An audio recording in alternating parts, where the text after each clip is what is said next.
dibuka dia setiap semester ya, karena mata kuliah pilihan itu ya kalau kecuali kalau misalnya nggak ada pesertanya akan ditutup ya. Nah ini pembahasan kontrak kuliah. Kontrak kuliahnya tadi sudah kita bahas. Mudah-mudahan itu bisa kita jalankan. Nah ini kenapa kita harus menggunakan proses fabrikasi nanomikron? Ini adalah ilustrasi yang bisa kita lihat bahwa kebutuhan sekarang ke depannya itu bukan lagi membuat suatu sampel yang ukurannya makro scale. Nah, tapi sekarang kita bisa melihat seperti ini sudah menggunakan suatu metode-metode yang ukurannya sangat kecil. Kalau kita bisa lihat ini, bisa terbayang nggak ini ukurannya berapa? Ada yang bisa jawab nggak? Ini ukurannya berapa? Sekitar berapa meter atau berapa senti, berapa mili, berapa mikron? Ada yang bisa jawab nggak? Ini kelihatan ukurannya seperti berapa ukurannya?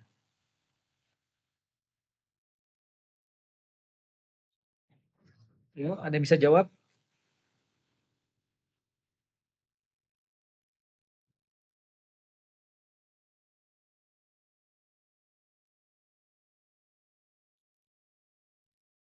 Yo,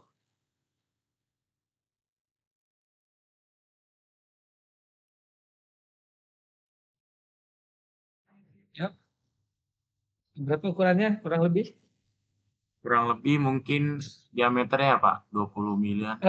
Bukan, yang bukan ukuran koinnya kok. Yang kecil-kecil ini, apa objek-objek yang lainnya. Itu berapa sekitar estimasi ukurannya?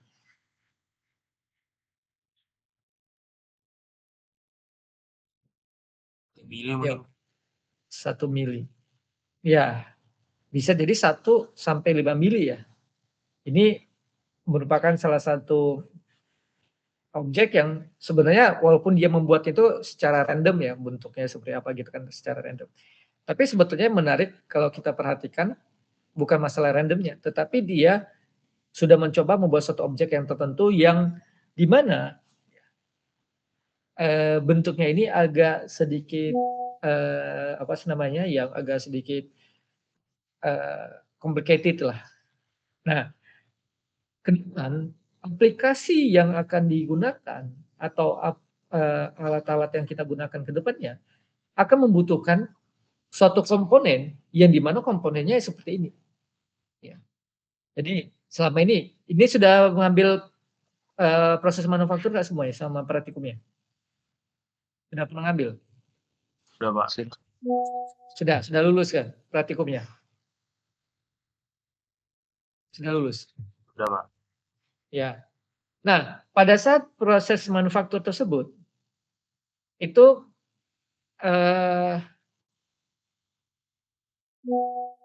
apa yang dibuat? Objek apa yang dibuat? Anda bisa jawab?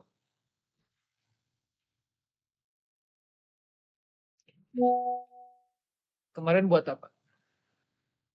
Kursi, Pak. Kursi. Ukurannya kursi berapa?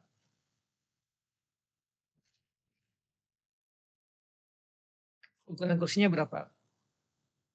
Setengah meter. Diameter sekitar 25 cm, Pak. 25 cm. Tingginya? Tingginya berapa? Sekitar 50 cm.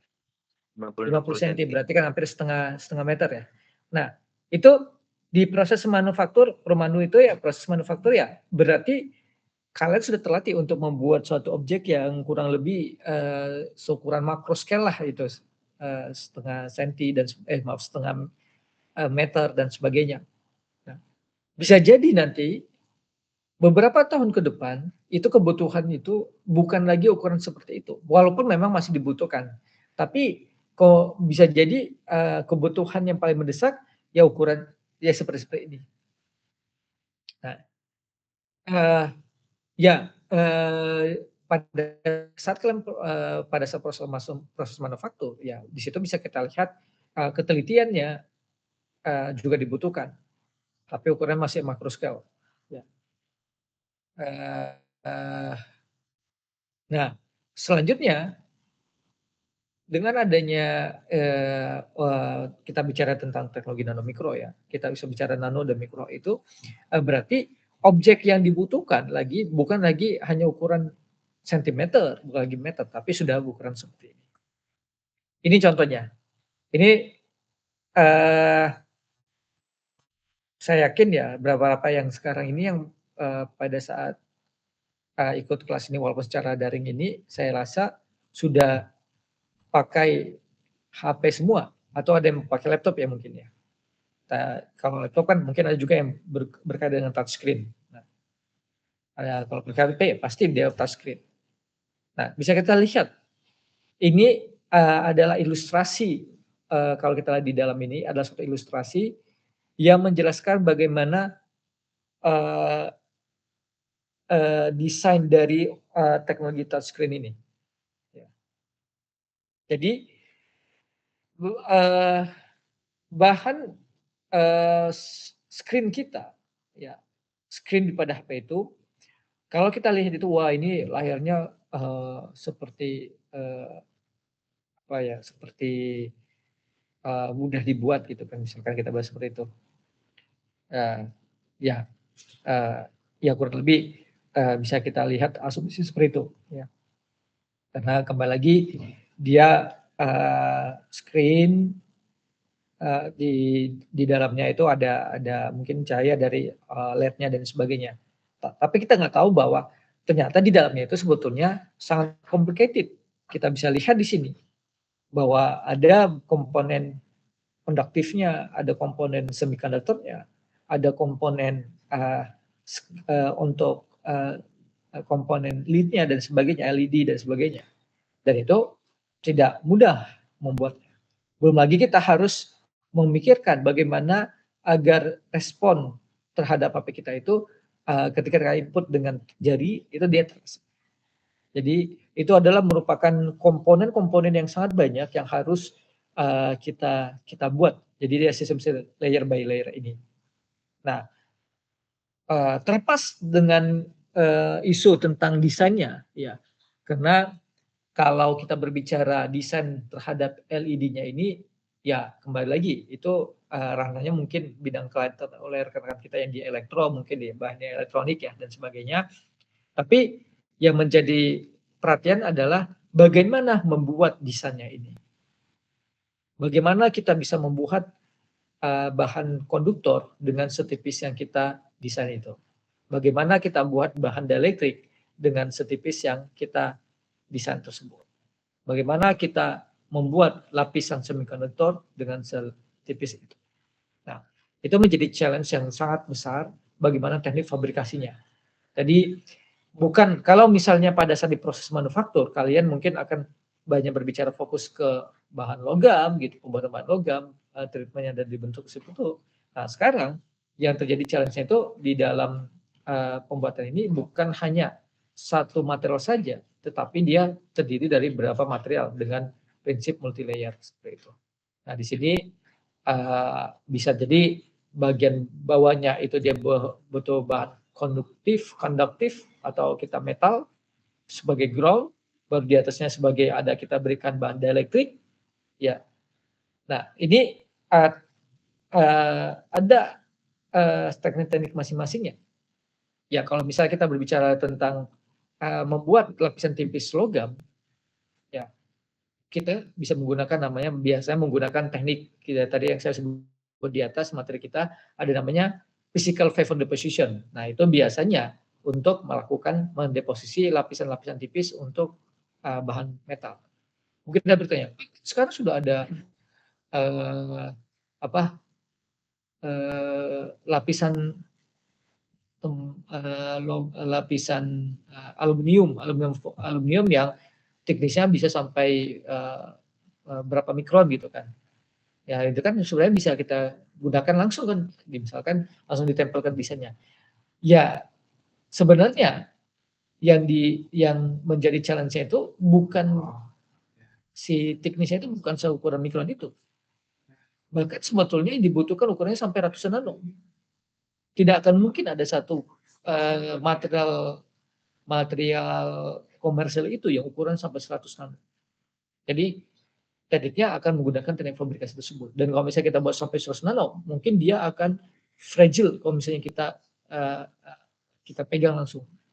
Nah, ini teknik seperti itu.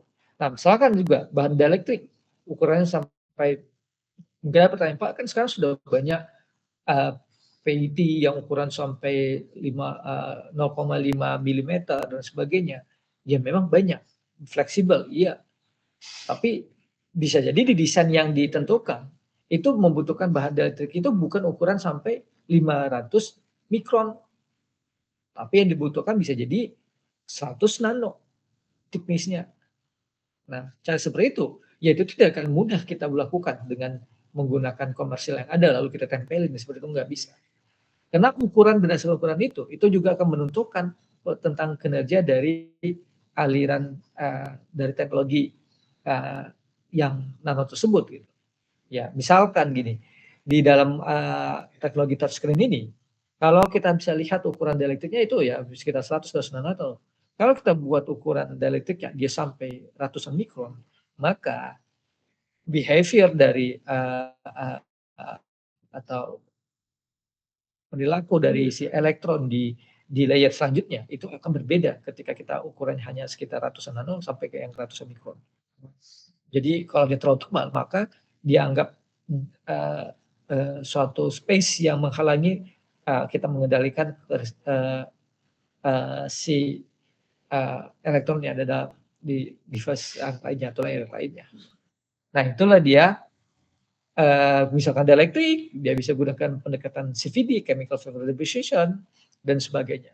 Nah, teknik-teknik ini yang sebetulnya yang akan kita perhatikan nanti, walaupun kita keterbatasan yang ada, kita akan tidak punya beberapa device yang sesuai, yang bisa kita lakukan ya berarti kita cuma mencoba melakukan visualisasi dengan video yang ada ya. Tetapi saya berharap ke depannya kalau punya pengalaman yang baik ya untuk kedepannya kalau seandainya ada kesempatan untuk mengakses beberapa alat-alat seperti fabrikasi ini. Oke, selanjutnya ini ada dua istilah top down dan bottom up di dalam kita proses untuk fabrikasi ini. Nah, ilustrasi gambar ini ada yang bisa tahu nggak apa yang dimaksud dengan top down, apa yang dimaksud dengan bottom up dengan ilustrasi gambar ini? Oke, ada yang bisa jawab?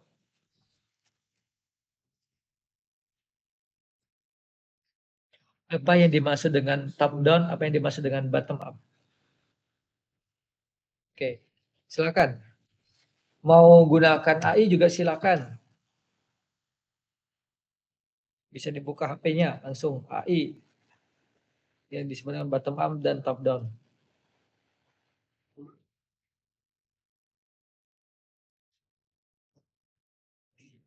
Tidak bisa jawab?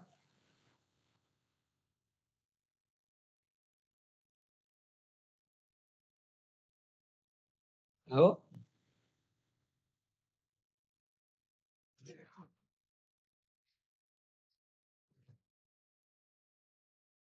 Halo?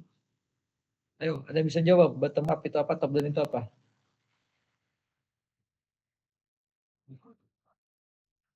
Kalau buka AI juga pasti gampang. Ayo,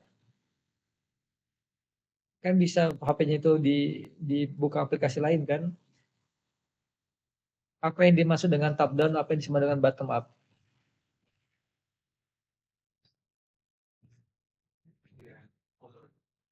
Ayo,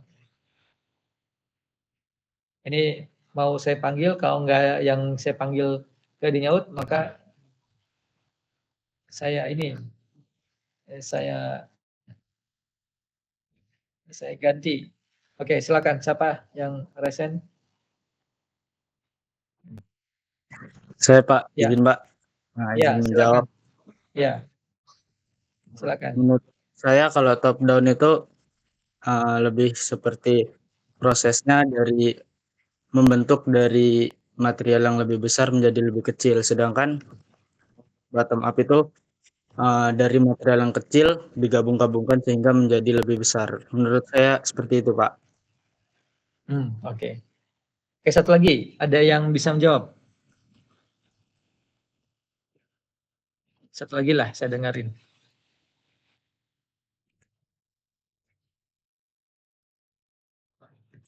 Ada?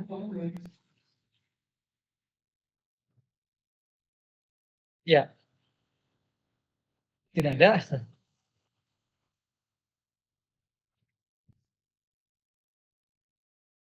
Ya, tadi kurang lebih apa yang disampaikan tadi sudah mendekati benar ya. Jadi dari gambar ini bisa kita lihat bahwa top down itu seperti dari bulk material membuat suatu nanostructure-nya atau membuat suatu strukturnya itu dari bulk material itu kita pecah-pecah, kita buat dalam fragment, baru di fragment itu kita pecah lagi dalam bentuk nanostructure. Nah, itu top down. Nah, bottom up itu adalah dari atom. Ya. Jadi si material yang ada kita lihat itu sebetulnya adalah bagian dari atom yang saling berikatan yang kita sebut dengan molekul yang selanjutnya naik dari molekul selanjutnya dia akan bergabung-gabung antara molekul menjadi satu material ini. Nah, ini sama seperti itu. Dari atom-atom yang ada, kita arrange membuat suatu ikatan baru untuk membuat cluster material sendiri yang kita sebut dengan molekul. Ya, di mana molekul itu kita gabungin lagi menjadi satu nanostructure. Jadi dia dari begitu pendekatannya disebutkan bottom up dan top down. Contoh kasusnya kalau kita buat kursi ya. Kursi itu adalah metode top down, yaitu kenapa? Karena dari bongkahan kayu. Bongkahan kayu itu kita potong-potong menjadi satu bagian seperti kursi. Itu yang kita sebut dia jadi sebagai pendekatan top down. Nah, kalau seandainya kita lakukan pendekatannya secara bottom up membuat kursi, itu artinya atom-atom komponen dari kayu tersebut kita arrange, kita kuatkan ikatan antara atomnya membentuk suatu kursi. Nah, itulah pendekatan bottom up. Nah, yang pasti dalam pengalaman sekarang ini pendekatan top down yang lebih sering ketika membuat kursi tersebut dibandingkan yang bottom up. Oke. Oke, sampai sini ada pertanyaan? Oke, belum. Nah, ini ada ternyata videonya tidak bisa ya. Tapi di sini dulu itu sepertinya sudah di take down sama yang pemilik videonya. Nanti kan kurang lebih ya ilustrasi dari sebentar saya coba ya, saya tekan. Oke, tunggu kita coba saya cari di YouTube langsung ya, karena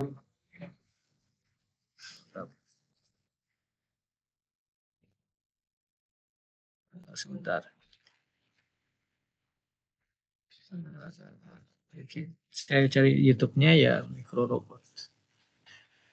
Nano Robot. Nah, ini dia.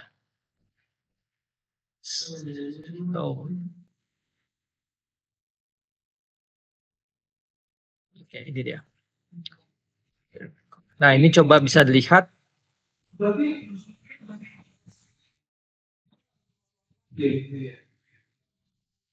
Oke. Nah, coba kita lihat contoh kasusnya ini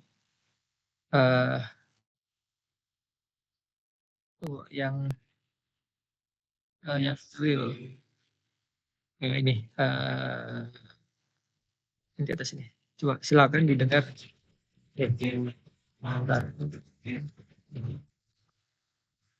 Saya lupa ini share presentasi audio. Oke, audionya terdengar ya? Dengar. Oke. Through Robot Army, thousands of mini robots work together to perform various tasks. Here they are organizing to form a picture of a starfish. Each individual robot is produced at a very low cost and is only a few centimeters in length. The project was inspired by ant colonies, since ants organize and work together to sustain their societies. They do sort of look like little ants.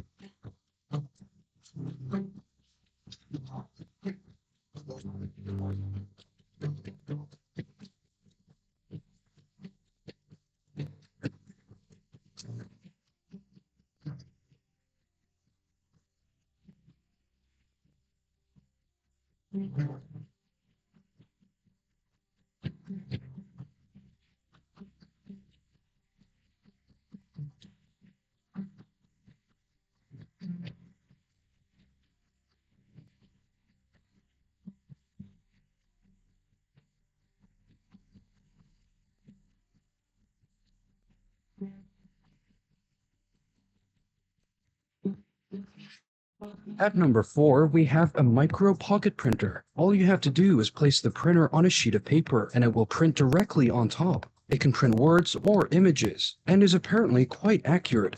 That's pretty cool.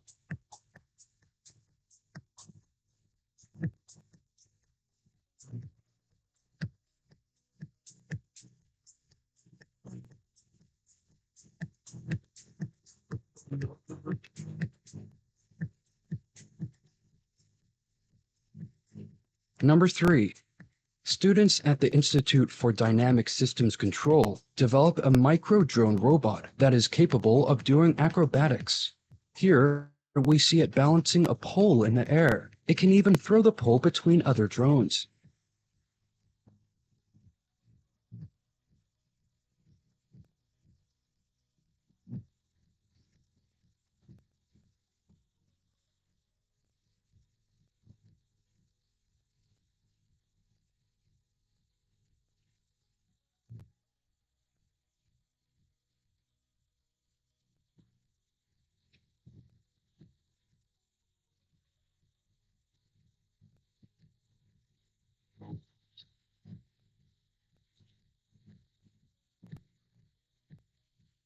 Three micro drones cooperate in some ball catching.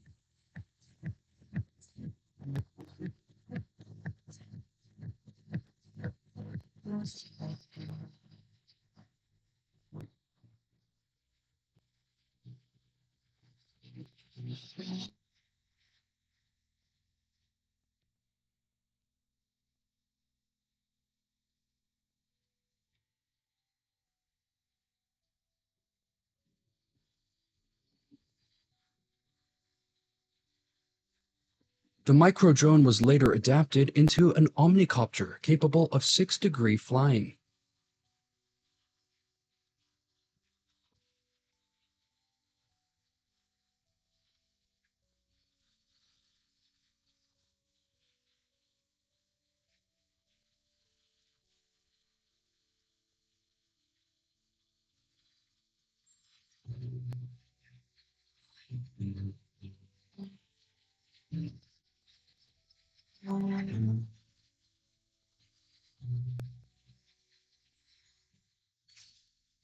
Number 2. Salto 1P is a one-legged jumping robot developed by Biometric Millis. It uses a control algorithm that lands its foot in precise spots on the ground. By doing this, the robot is able to follow a calculated path and gets around quite easily. Certainly seems to work quite well.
And finally, number 1. This tiny thing here is called a microscallop. It is a miniature robot that is designed to deliver drugs in incredibly targeted areas in your body. For example, the back of your eyeballs. It literally swims through your body fluids to reach a predetermined spot. These microscallops are less than a millimeter in size, smaller than even a pill or a tablet. Microscallops are still in development, but it is certainly a very promising technology. Before we go, I have a couple more clips I wanted to show you.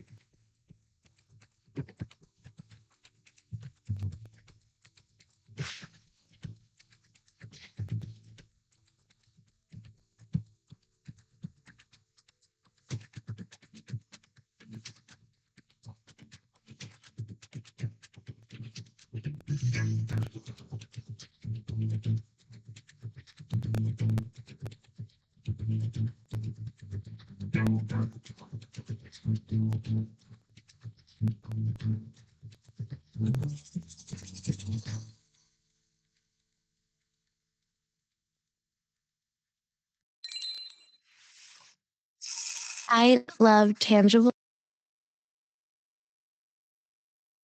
Oke, sementara itu dulu saja ya. Tadi bisa kita lihat ya bahwa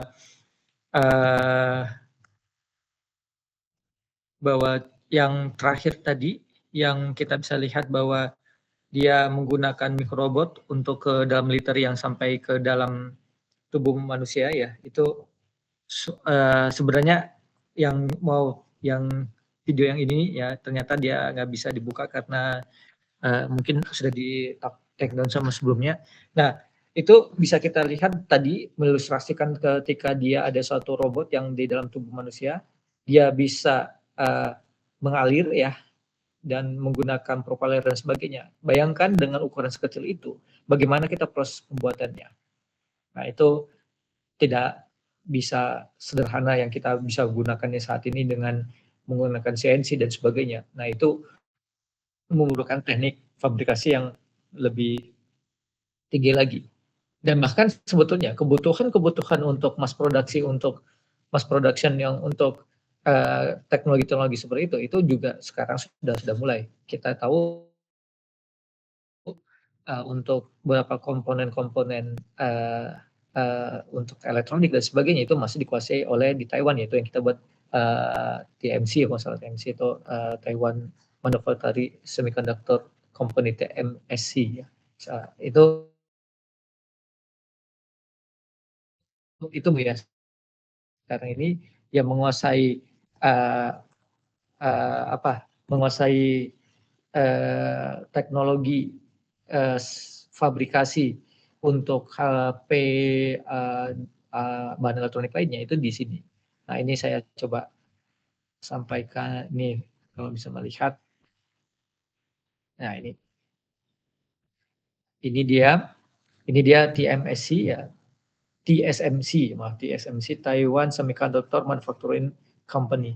Ini yang saya tahu, sepengetahuan saya semua barang-barang elektronik itu semuanya diproduksi oleh TSMC ini. Kecuali Cina ya, mungkin Cina mempunyai produk sendiri. Nah, TSMC ini bahkan Apple dan sebagainya itu membuat di sini. Nah, ini dia kita bisa lihat ya beberapa manufaktur di dalam website-nya ini ya. Nah, ini fab location-nya, factory manufacturing-nya kan, lab fab capacity-nya ya. Jadi kita bisa melihat bagaimana dia melakukan proses bisnisnya ya. Jadi ini merupakan suatu teknologi satu perusahaan yang mereka fokus di dalam proses fabrikasi dalam terutama di dalam electronic device. Oke, nah terakhir ini saya belum cek lagi ini videonya ya. Itu ada video terakhir yang ini menjelaskan tentang hasil fabrication. Ya, ini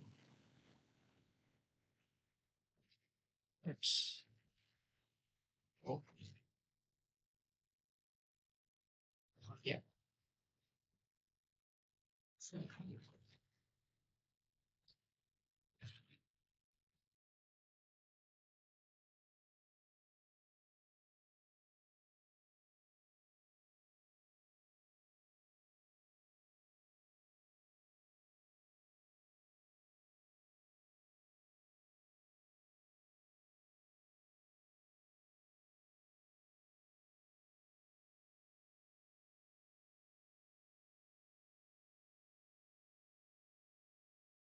Suara terdengar nggak ya?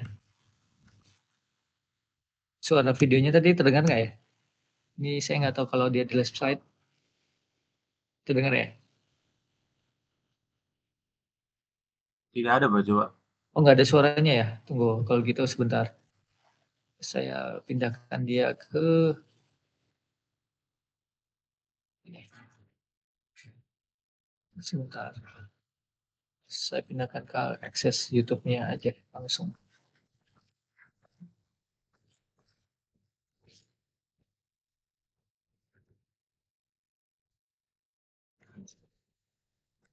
Oke.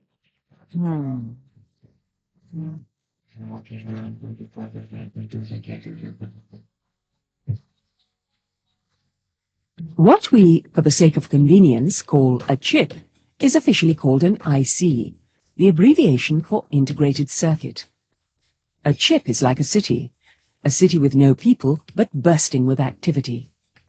A chip is packed with industrial buildings, control centers in the form of components such as transistors and resistors, which together form one huge network. The chip's infrastructure carries vast amounts of fast traffic along roads and communication networks.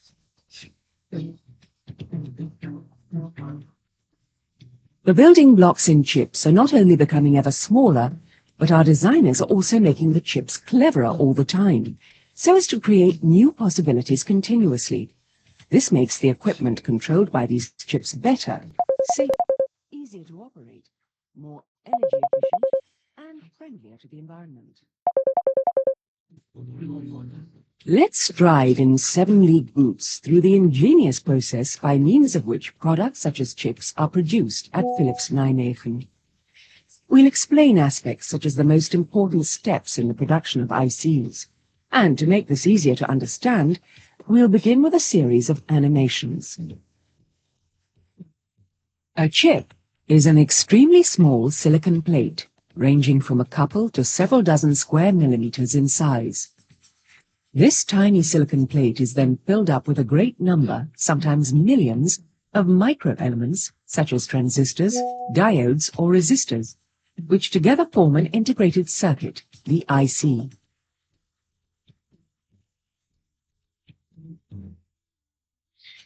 We make a large number of chips all at once on a round silicon disk called a wafer or slice.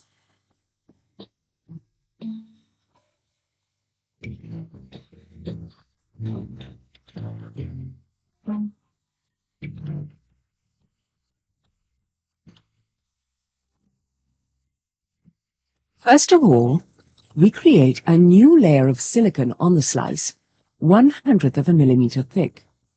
We then oxidize this silicon layer in an oven, so that an even thinner insulating layer is created on top of it. We then apply a coat of light-sensitive lacquer. We expose the lacquer through a kind of photographic negative, so that the lacquer dissolves in certain places. Then, in the places where there is no more lacquer, we shoot atoms with great accuracy through the oxidized layer into the silicon. The layer of lacquer is then no longer required, and is therefore removed from the slice. We then ensure that the atoms penetrate a little deeper into the silicon by a few thousandths of a millimeter.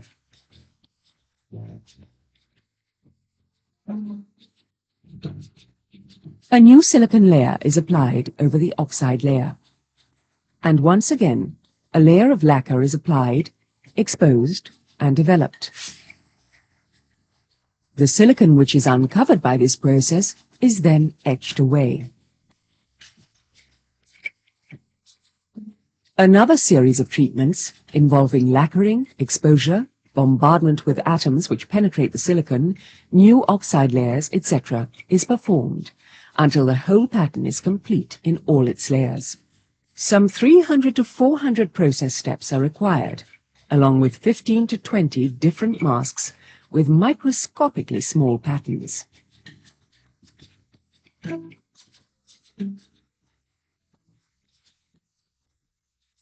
The final step in the process is the connection of the various, almost invisible, tiny elements in the silicon.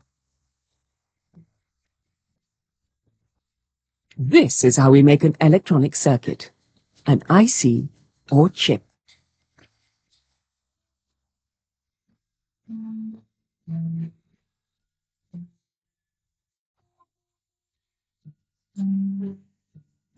Naturally, we have a particularly good relationship with our suppliers, as they too play a part in determining the final quality of our products. Silicon is made from ordinary quartz sand, and rods of silicon are then created, or drawn, at extremely high temperatures.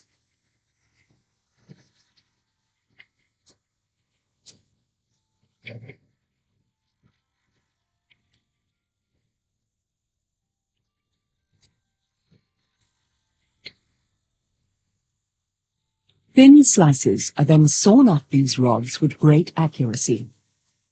The ICs will be produced on these slices of silicon, for which purpose the slices will undergo 300 to 400 processes.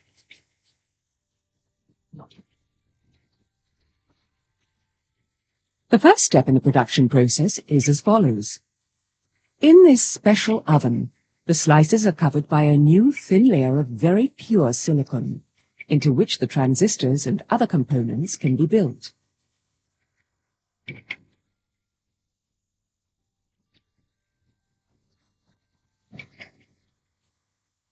The slices with a new layer of silicon are placed in other boxes, where the silicon is allowed to oxidize. This insulating oxide layer can be removed at a later stage when necessary.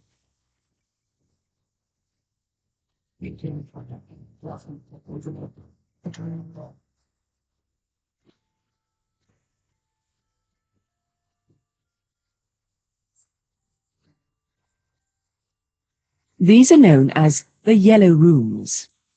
Here, extremely intelligent, fully automated machines are used to apply the light-sensitive layer of lacquer to the oxide on the slices and to expose the slices. Yellow light is used in these rooms, as the lacquer is not sensitive to this. The patterns on the masks, a kind of photographic negative, are of course designed by our own development engineers.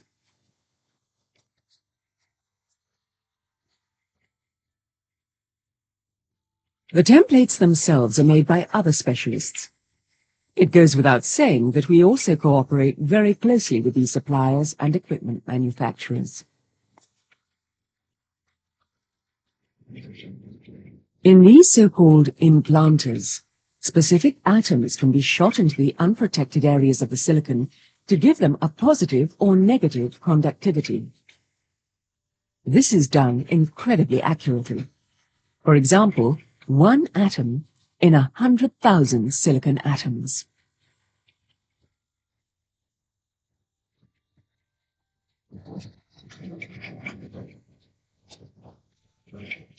One of the next steps in the process is etching, removing material locally from the slices with great accuracy. This department uses an automatically controlled process involving acids and caustics. Another technique used is dry etching with an etching gas.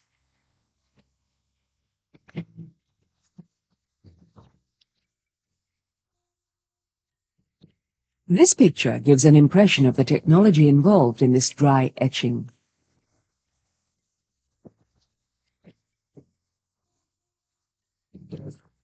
All of the process steps we've seen, and many, many more, are repeated until the product has been fully assembled. This is what the smallest parts look like through a special electron microscope. Sometimes, the chip designers use a Oke, ini nanti bisa dilanjutin lagi ya. Nah, ini sebagai ilustrasi awal bagaimana proses fabrikasi nanomikro itu terjadi ya. Tadi kita bisa lihat ada beberapa untuk clean room yang kita digunakan, itu fasilitas sangat tinggi sekali ya, dan itu bisa dibayangkan alat-alat instrumen yang dibutuhkan itu sangat mahal sekali.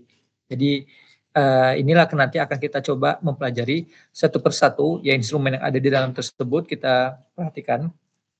Termasuk tadi kan ada yang disebut dengan yellow room, yang itu merupakan salah satu ruang yang biasanya akan men-treatment suatu sampel yang sangat sensitif terhadap optik. Jadi kalau yellow room dia kan cuma single frekuensi. Kalau kita cahaya yang putih ini yang dihasilkan biasanya itu kan itulah multiple frekuensi. Ya, kalau cahaya putih itu dia terdiri dari beberapa frekuensi.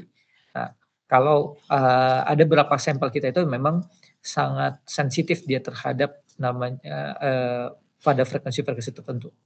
Nah, itu biasanya ada dibuat untuk kasus-kasus yang ruang tertentu untuk mentreatment yang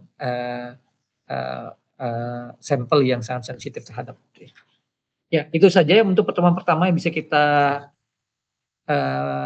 laksanakan pada pagi hari ini. Silakan kalau ada ingin bertanya. Silakan.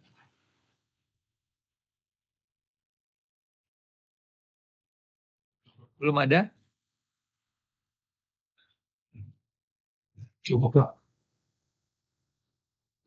Oke. Ya,